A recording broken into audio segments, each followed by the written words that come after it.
Meanwhile, in South Sudan, the government there says it is ready to start the repatriation of internally displaced people following the formation of a transitional government that ended the country's 2.5-year conflict. At least 3 million South Sudanese have been displaced by the war, with 200,000 still living in UN compounds. But as CCTV's Patrick Oyet reports, some displaced families now want to return back home. United Nations compounds across South Sudan have been home to an estimated 200,000 people fleeing conflict in the country for the past 2.5 years. But with the unity government in place, some say they do want to go home. We want to return to our states. Peace has come.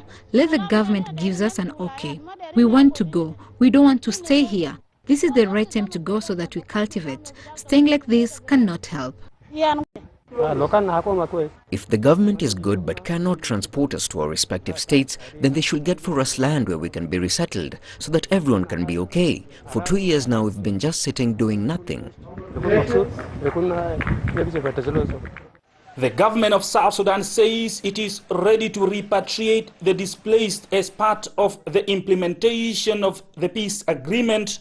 However, it notes the repatriation process will be voluntary. Now that the government has been formed and the agreement is going to be implemented, there will be funding now to enable take those people who want to go home. You know, it is voluntary. This movement is voluntary. It is not going to be forced.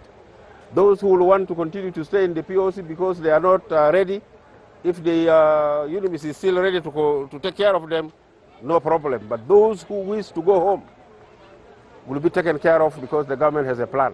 The United Nations International Organization for Migration released a report early this month saying many South Sudanese taking refuge in UN compounds may fear going home. Concern the new government, however, promises to provide security for all. Patrick Oyet, CCTV, Juba, South Sudan.